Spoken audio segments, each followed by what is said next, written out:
Bismillahirrahmanirrahim. Welcome to another exciting journey of learning mathematics with Book Time publication. Today we will learn something new and exciting in mathematics grade 4. Let's get started with unit 1, that is whole numbers and operations. And our topic is real life situations involving subtraction up to 5 digits.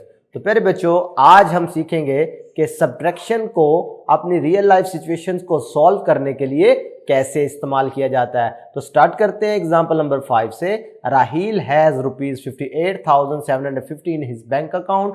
राहील कोई लड़का है जी जिसके पास इतने पैसे हैं उसके bank account में। ही विथड्रॉज cash of ₹29,860। उसने क्या किया, उसमें से 29,860 विदड्रा का मतलब क्या है, बैंक से निकलवा लिए।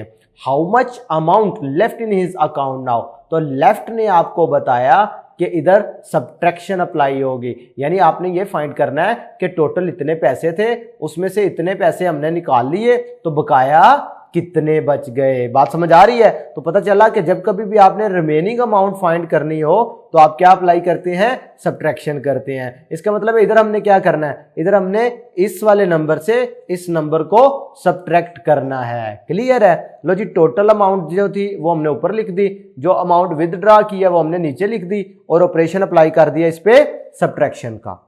क्लियर है। सब्ट्रैक्शन आपने लास्ट लेक्चर में सीखा था ना कैसे करते हैं, वंस में से वंस, टेंस में से टेंस, और अगर कोई नंबर छोटा होता था तो आप बारो कर लेते थे। तो देखें, 0 में से 0 लेस किया 0, अब 5 में से 6 लेस नहीं हो सकता था, तो लिहाजा आपने 7 में से 1 बारो कर लिया। और मैंने आपको बताया था कि ये 1 बारो नहीं होता, 1 का मतलब होता है ये 10, 1 का मतलब होता है 10, क्योंकि 100 equal to 10 tens, 1000 equal to 10 100। इस वजह से जब कभी भी आप 1 लिखा हुआ नजर आए उसका मतलब आपने 10 ही समझना है। बात समझ आ रही है। तो 10 और 5 मिलकर बन जाएंगे 15। अब 15 में से 6 लेस करोगे तो 9 बचेगा। जब आपने इधर से बोरिंग कर ली तो इधर क्या रह गया, 6। अब 6 में से 8 लेस नहीं हो सकता था, लिहाजा हमने 1000 वाले से एक और बारो कर लिया, वो 10 आया। 10 और 6 मिलकर हो गए 16।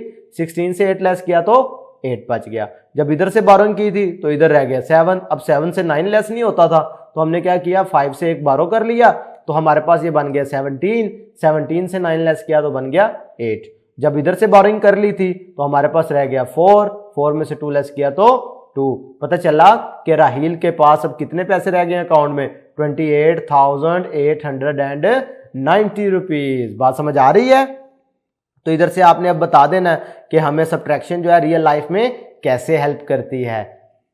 ये आपके लिए मैं एक हिंट दे रहा हूं, किस चीज के लिए आप फाइंड सब्ट्रैक्शन को यूज करते हैं। खैर, नेक्स्ट चलते हैं जी प्रैक्टिस सेक्शन 1.4 पर, जिसका क्वेश्चन नंबर 2 आज हम सॉल्व कर रहे हैं। Aslam's monthly salary is ₹28,500 if he spent ₹12,720 on food and education, how much amount is left with him now? अब ये लेफ्ट वाला जो कीवर्ड लिखा हुआ नजर आ रहा है ना कि हाउ मच अमाउंट लेफ्ट, इसका मतलब है कि हमने इधर क्या अप्लाई करना है, सब्ट्रैक्शन अप्लाई करना है। ठीक है। लो जी, सॉल्यूशन स्टार्ट कर रहे हैं। टोटल सैलरी कितनी है जी असलम की, टोटल सैलरी, असलम की टोटल सैलरी है जी ₹28,500। उसमें से स्पेंट अमाउंट कितनी है, जो अमाउंट स्पेंट कर ली गई है वो है जी ₹12,720।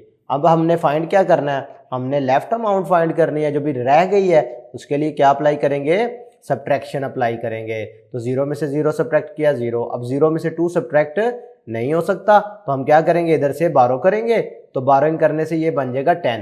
तो 10 - 2 करेंगे तो 8। इधर रह गया था 4 रह गया था ना, तो 4 में से 7 लेस नहीं हो सकता, लिहाजा 8 से एक बारो किया तो ये बन गया 14। 14 में से 7 लेस किया बन गया 7। इधर बोरिंग करने के बाद रह गया था 7। 7 में से 2 लेस किया 5। अब इधर 2 है, 2 में से 1 लेस करेंगे तो 1। पता चला कि असलम के पास बकाया कितने पैसे बच गए, ₹15,780। क्लियर है। क्वेश्चन नंबर 3 देखें। A shopkeeper had 54,320 toys in his shop. He sold 578 toys in a week. How much toys left in his shop? तो इधर भी आपने क्या करना है, टोटल नंबर ऑफ टॉयज ऊपर लिख लेने हैं और उसमें से जो सोल्ड हुए हैं वो लेस कर देंगे इसी तरीके से, हो जाएगा। ओके, नेक्स्ट देखते हैं जी question number 4। Abdul Mannan went to the shopping market with his parents.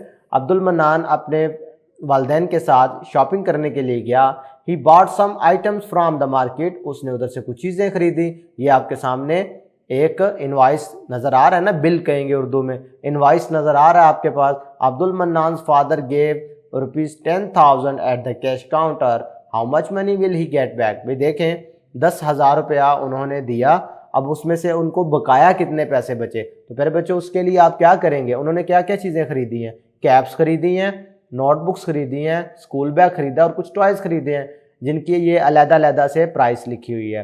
पहले तो आप इनको टोटल कर लेंगे ना, 0 + 0 + 0 + 0 0 हो गया, 0 + 0 + 0 + 0 0 हो गया, 5 + 2 7 7 + 8 15 15 + 4 19 लगेगा 9, 1 कैरी कर लेंगे, 3 + 1 4 4 + 1 5 5 + 4 9।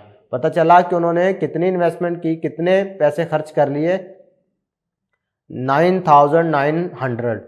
ठीक है, तो इसका मतलब है, अब इसका जब आप सोल्यूशन स्टार्ट करेंगे, इसका मतलब है कि टोटल अमाउंट उन्होंने कितने दी है अब्दुल मन्नान फादर,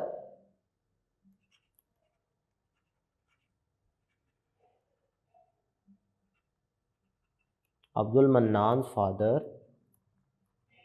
गेव, उन्होंने कितने पैसे दिए जी, उन्होंने दिया 10,000, ऐसे ही है। अब टोटल जो है शॉपिंग कितने की है, 9,900 की, ऐसे ही है। तो रिमेनिंग अमाउंट कैसे फाइंड करेंगे, इसमें से सब्ट्रैक्ट करोगे तो वो फिर ही पता चलेगा ना कि कितने पैसे बकाया बचे हैं। 10,000 अगर उन्होंने कैश काउंटर पे जमा करवाया था तो 9,900 रुपए की उन्होंने चीज़ें खरीद ली, तो बकाया फाइंड करने के लिए क्या करोगे, लेस कर लोगे, इसमें से सब्ट्रैक्शन अप्लाई कर लोगे, हो जाएगा। तो फिर बच्चों आज के लिए इतना ही, नेक्स्ट वीडियो में फिर मिलते हैं, अल्लाह हाफिज़।